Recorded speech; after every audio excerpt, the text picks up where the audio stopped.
Well, hello everyone. I know lunch is almost here, so please don't eat me.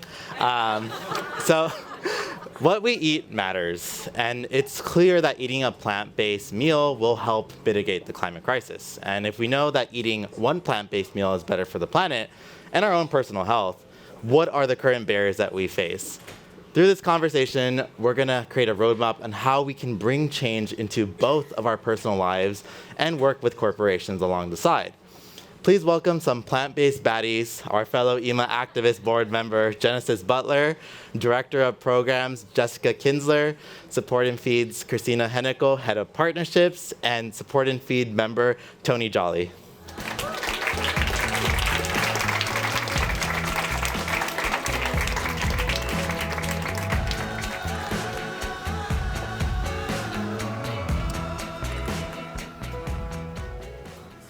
Well, hello everyone. I'm really excited to be talking to you all. Genesis, I kind of want to get started with you. You are probably one of the biggest inspirations for me to go vegan. So thank you so much for really encouraging me.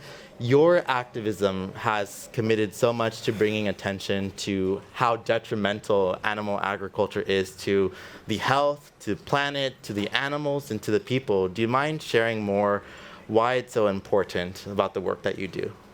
Yeah, so I got started on my work when I was 6, and I started off as an animal rights activist, and I ended up going vegan when I was 6 because I didn't want to harm the animals. And then after that, then I became an animal rights activist because I wanted to speak up for the animals however I could. And then after that, then I wanted to do more, and then I figured out about how animal agriculture was harming our environment. So that's something that I never have heard about before. So I was thinking, well, why don't I hear about this in school? How come I'm not hearing about this on the media? So I wanted to educate others how animal agriculture was harming the environment. And a lot of the work that I do, I share facts about animal agriculture because that really shows people how animal agriculture is really harming our environment. So one that I found out was that every single second, 1.5 acres of rainforest are being chopped down to put animals there and to grow their food crops, which these are our trees that we need. This is our oxygen. So another one that I also learned was that the Amazon rainforest, 90% has been destroyed to put animals there, which we need this land, and the world produces enough food for everybody, yet there's still people hungry, and this is due to animal agriculture.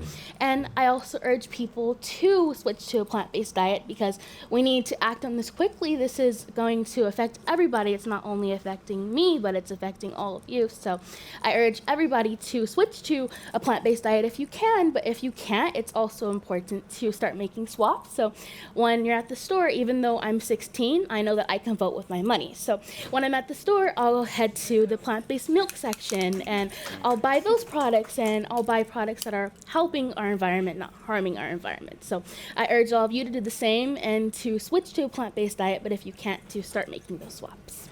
Ooh, yeah. Absolutely, and I think a lot of the science and data really shows to ourselves why we need to do it. And just like you know, I remember getting a PETA sticker in high school, and I was just realizing I should look up things and start to do research. And that kind of goes back into just the ways in which organizations come into play. Cristina, Support and Feed, which is run by Maggie Baird, who is Billie Eilish's mother, was built during COVID-19 back in 2020. And I think that there was a lot of momentum that is happening since then that people really realize that we need to take action today. And can you kind of go over to talk more about the mission of Support and Feed and how you all are delivering these delicious and nutritious plant-based foods to communities? Yes, thank you. And I agree with everything you just said. I think that fact that 90% of the Amazon rainforest is being cut down in order to feed livestock is such a jarring statistic. That means we're deforesting the Amazon rainforest in order to eat meat. Right? And what would the world look like if instead that was feeding people instead of feeding livestock? that would not only mitigate the climate crisis, but it would also solve a lot of food insecurity issues. And we know that eating plant-based isn't going to solve these gigantic issues alone, but there's no solution without shifting towards a plant-based diet. So we think it's really important. And Maggie Baird, who is the mom of Billie Eilish and Phineas, is the founder of Support and Feed. She's a lifelong climate activist and plant-based eater. She really lives these values. And during COVID, a lot of food insecurity issues were really enhanced. She realized that her favorite plant-based restaurants were really struggling. And she literally got in her car and started going to these restaurants, buying meals, and delivering them to communities in need. And these are delicious, nutritious, plant-based meals. And very quickly, within a matter of days, she had hundreds of volunteers supporting her and doing that. And that really mobilized a movement, which we quickly expanded from LA to New York, DC, Philly, and that became the model for our organization, buying these meals from small, plant-based, minority-owned restaurants and delivering them to over 80 communities in need. And now we've expanded to over 10 different cities, which Jess will help me out with. I have them written down.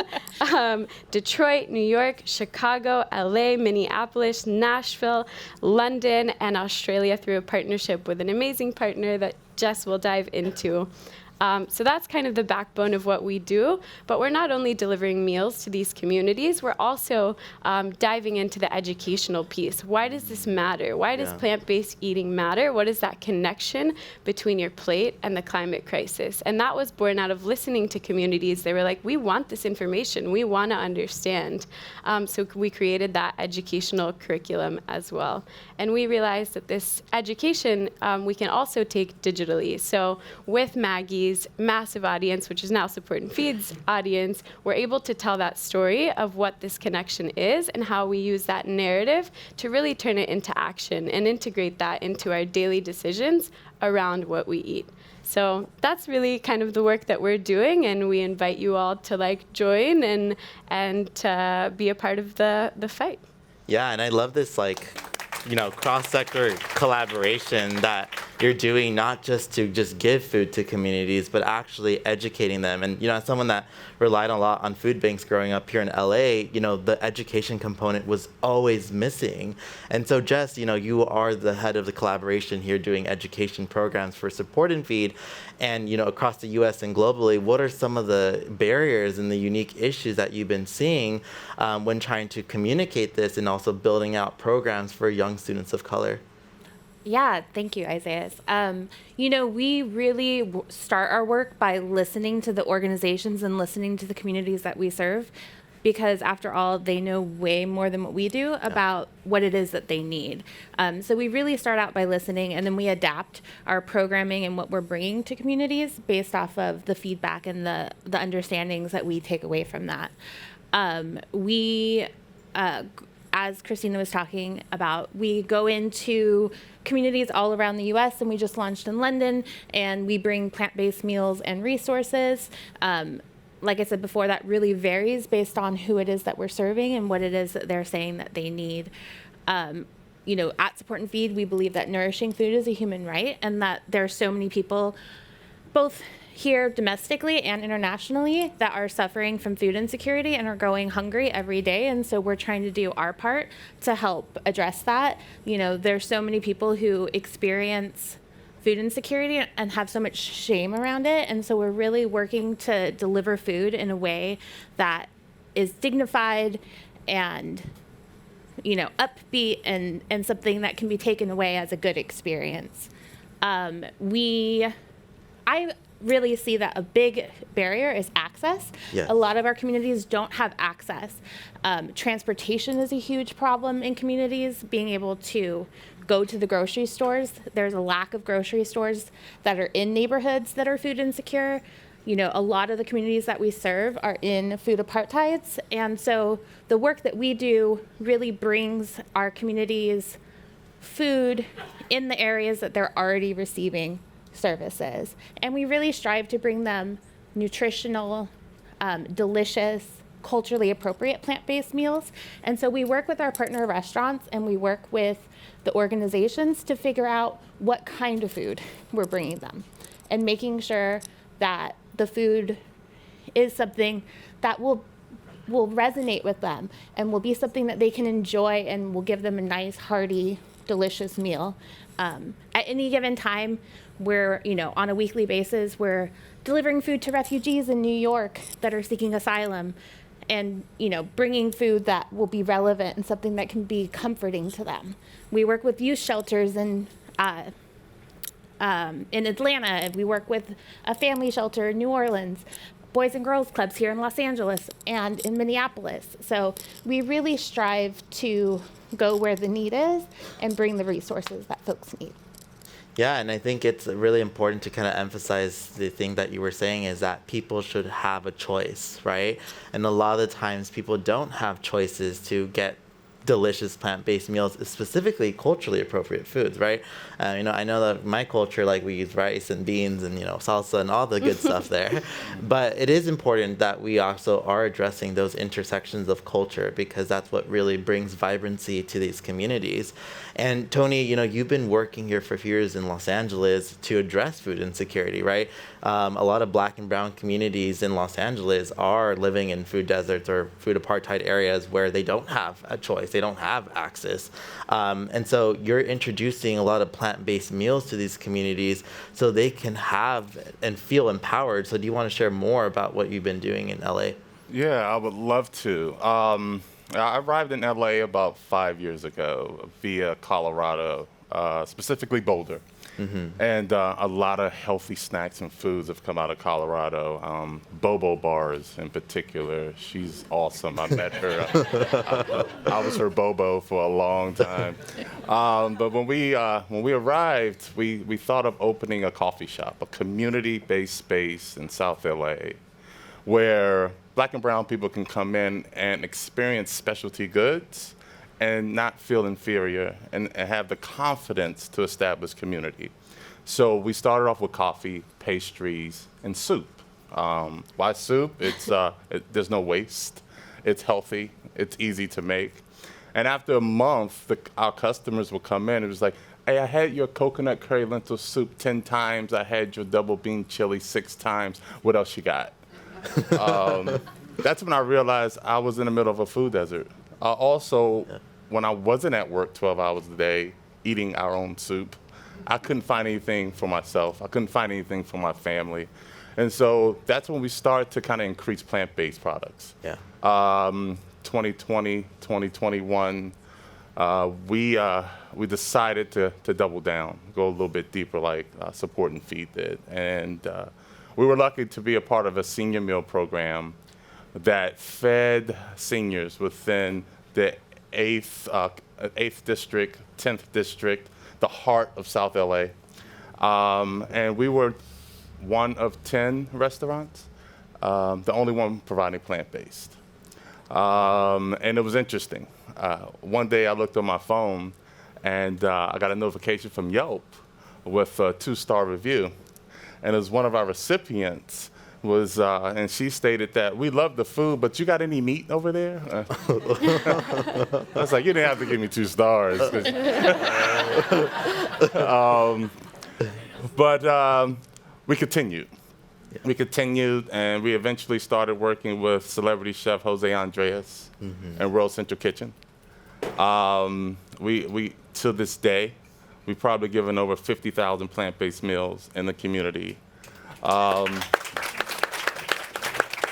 And that same woman who gave us bad ratings, she eventually would tell the couriers that brought her food that this is the best food by far.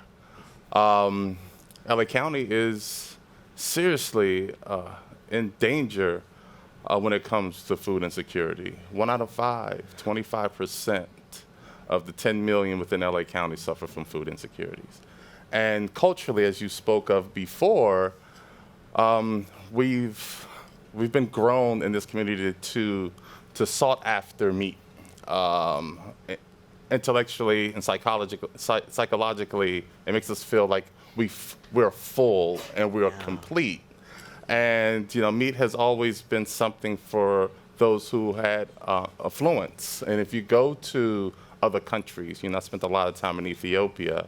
And in India, what they call the poor food is the best, like the chana masala. And in Ethiopia, you have the lentils and the powdered chickpeas. And it doesn't cost much to eat healthy, but in our society, eating meat is healthy. Now meat is 68%, there's a 68% increase on meat. There's a 40% increase on poultry, but we can't get out the mindset that we need this complete protein for us to survive, where complete proteins live in beans and rice. And so partnering with Support and Feed, it gives us an opportunity to go out here in LA County and face that 24%, which is roughly 2.5 million people, to give them hope through food. And by giving them hope through food, hopefully we can change the minds, and these conversations, along with the information that we can provide, can have people can start thinking environmentally.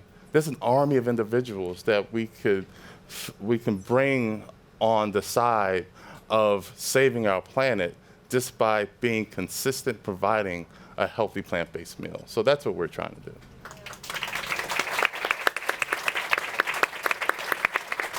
Yeah, and you kind of get at this, we operate in this carno-normative world where we're so used to just consuming meat and dairy. And, I remember consuming dairy for 17 years of my life and always complaining to my parents that my stomach was hurting. And doctors would gaslight me and say, oh, you need to drink more milk.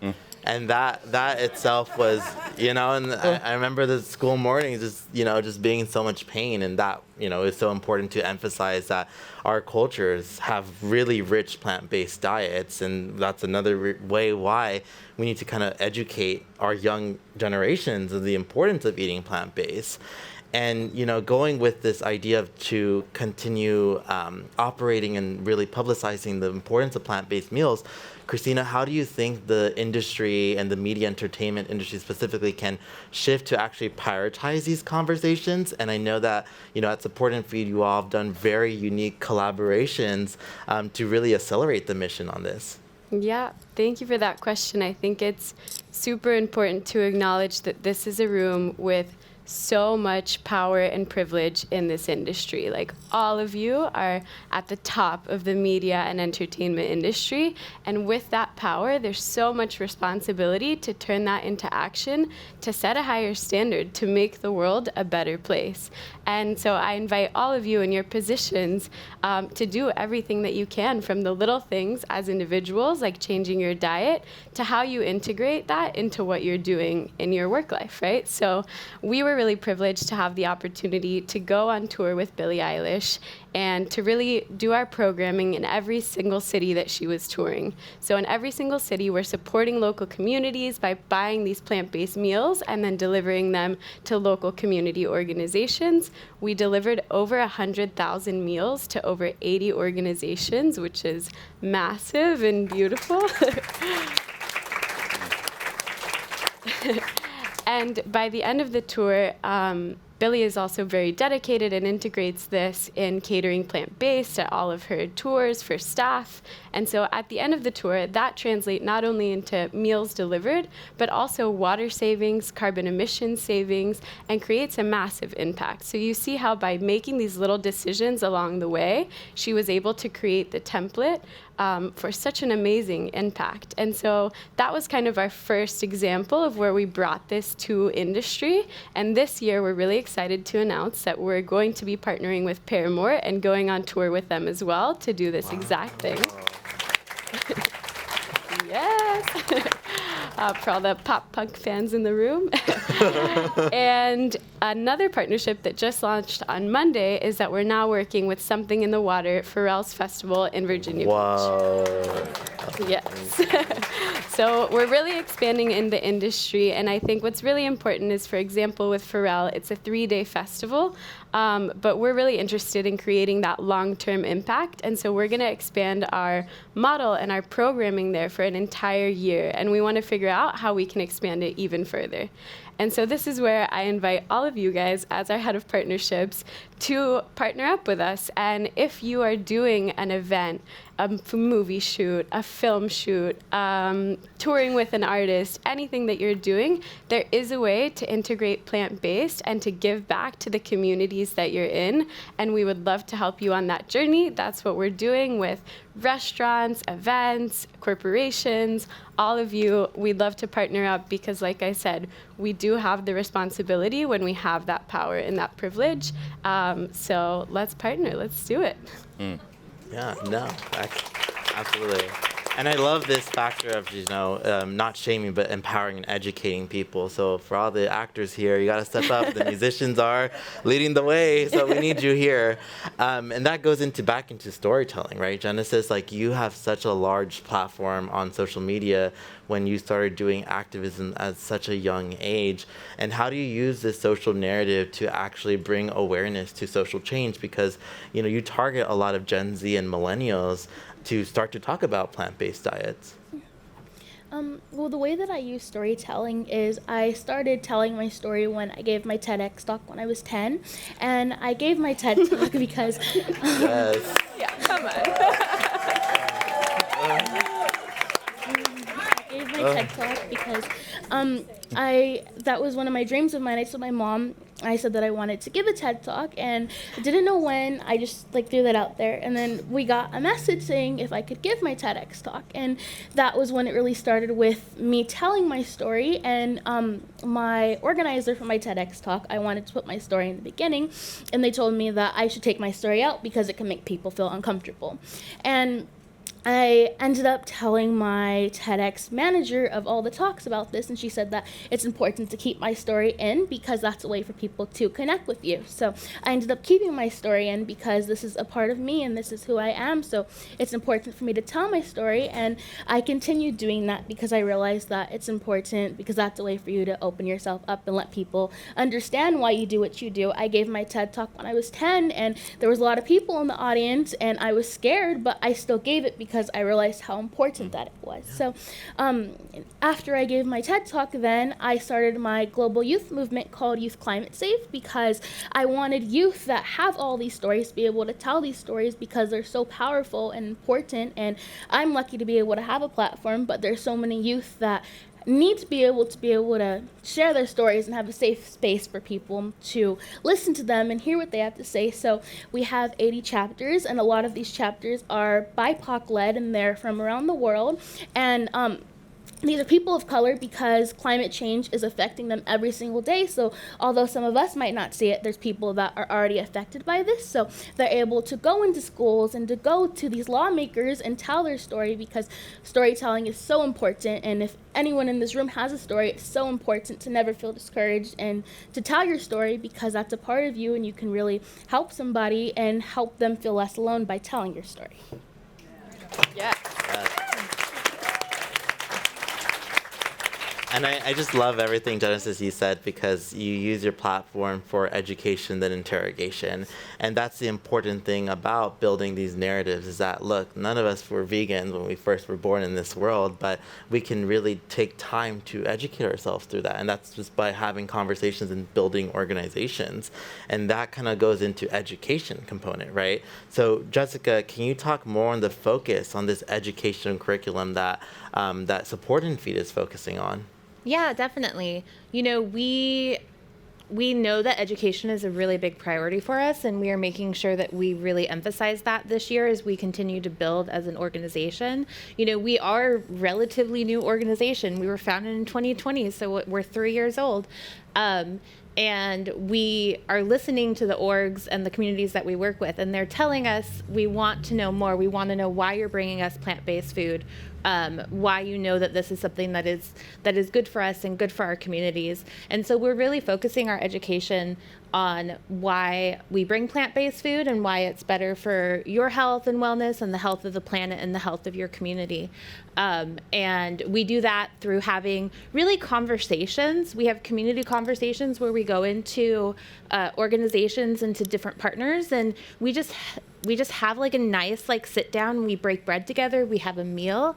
And when we're doing that, we're answering the questions, why. And it was really fun, actually, this January in Detroit, which is one of our cities. We did a project with Detroit Food Academy, which is an amazing organization, if you guys haven't heard of it. And we really worked with them during their Wellness Month. And we brought not only lunch and plant-based snacks into their organization, but then we also did a cooking demo and had like take-home kits that they could go and like make that dish for their families. But anyway, so we do community conversations, we do lunch and learns with corporations to really kind of help just like spread knowledge and understanding. Experiences are really important. And so figuring out how to intertwine our education with experiences and a growth of knowledge is something that we're really focused on doing. And we're working with like amazing folks like you, Isaias, because you're actually helping us do our educational development. And it's really important to collaborate and bring all of those voices into a room. We can't do everything all by ourselves. We really need to concentrate on having community build and make that a reality. Here in Watts, in Los Angeles, we have a hydroponic farm with the Boys and Girls Club, and we grow produce for the Boys and Girls Club families with the help of the kids at the farm. Genesis actually came and gave a talk there as well. And that's like a really great program that I'm really excited to see continue to grow, because it's really teaching the kids about their health and wellness and about the environment at a younger age so that they can make those changes now into adulthood. Yeah, well, absolutely, Jessica. I think, those kids are so talented. I thought something was lettuce, and the kid was like, no, it's actually arugula. And so I was like, okay, so we got to do a field trip over there, because they're so smart, and just learning a lot from them. And, it is a privilege to be able to work with Support and Feed, because I think this is what creates impact work. It's, nonprofits, entertainment, activists, individuals. Like, these are all ways in which we can collaborate. And, Tony, some things that I think a lot of people are trying to understand in this room is that, yes, individual lifestyle changes are important. Like, we encourage everyone here who has the economic privilege, the access to reduce their waste, reduce their consumption of non-human animals. But what are some actionable steps that folks can take? Because I think a lot of the times these conversations that we carry need to be outside. They need to be able to be exemplified in actionable steps. So what would you suggest for people? Oh, it's a great question. I'm going to make it brief because I hear the world waiting for Genesis to go back out there, because she's saving it for sure. Yes. She's busier than me. Steps that we can take. We're all here, and it takes intention to do anything, right? And we all came out today to EMAs with the intention on sharing information and taking action steps to save the environment, right?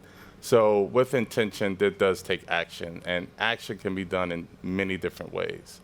We are trying to provide hope times belief to get a movement, the movements that we've seen that was mentioned by Mustafa Ali in the previous panel. Each individual has a platform, especially we have this social media world that we're in that's not leaving. And collectively sharing the information of the people that are doing this work is a marketing tool that helps push Support and Feed, Hot and Cool Café to do the work. Our goal, we're working with the Housing Authority, and we want to feed the 6,000 residents, the low-income residents that the Housing Authority house. To have a movement, you need marketing. I don't care what kind of business it is, nonprofit or for-profit. And luckily, social media is a marketing tool that can make a movement. So those with the intentions in here really stay connected to the individuals that you meet. Hot and Cool Cafe, Support and Feed. So your voice can carry on. And the individuals that we serve, if they can see you talking about your intentions in servicing the need of food insecurity and saving the environment, it builds hope within that individual at that level in our communities to start coming out their understanding of the world that they live in, but stepping outside to also contribute. It's bringing us together. It's a cultural exchange, and it can be. So please reach out, connect through social media, and if you have the means to support financially, find a place that you can just give something that you have, because that dollar will plant a seed and will grow individuals, and collectively we can save our planet.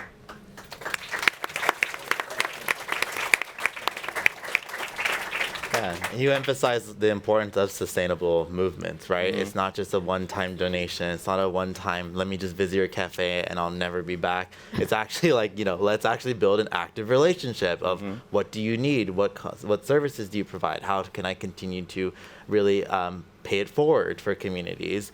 And this is probably for everyone. I want you all to just answer freely for whatever your heart desires. Is that what is one tip that you have to help people to begin their plant-based eating journey? You go ahead.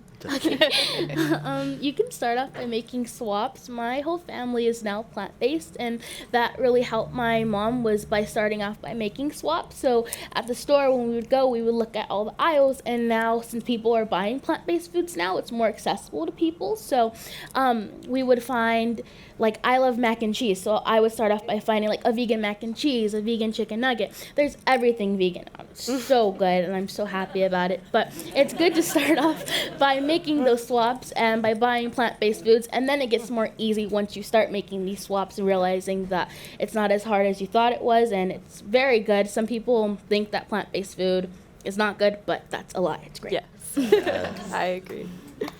I was going to say something very similar. I think when I started kind of on my journey, there weren't as many options as there are now. Like, now you can have an amazing fake chicken sandwich, and it's almost better, according to my meat-eating boyfriend, than the real thing. So I think that's a great idea. I also think that knowledge is power. For me, the education journey is what really helped me make the switch. The more I learned about it, the less I could ignore that I had that decision in front of me every single day. So I saw a couple documentaries that maybe some people in this room even made and helped tell that story that really converted me, that I was like, oh my God, this is something that I can do every single day. And and it's not that hard. So I would say I encourage all of you to learn about it, read about it, watch a movie, podcast. All these people here have so much knowledge and they use their platforms to educate. So I would say learning about it for me was kind of one of the major things that helped me on my journey. A lot like what Genesis and Cristina said. When we went on tour with Billy last year, and we're doing this again with Paramore this year, is we're bringing a pledge to eat one plant-based meal a day. So it's something that you can kind of gently start your journey on, just like when you're starting to exercise more or change some of your habits or some of your lifestyles. Being able to just calibrate what's on your plate, even in a small way, will save a lot, and it definitely helps towards climate change. So we had, 94 million or 95 million folks take the plant-based pledge to eat one plant-based meal a day last year, and we're doing that again this year with Paramore. But just start off small and figure out what, like Genesis said, what you can exchange on your plate for something else. And I think you would all be very surprised of how easy it is to make some of your favorite dishes plant-based. Yeah, I agree with the entire panel. Shame people. No, I was kidding. Can't do that no more.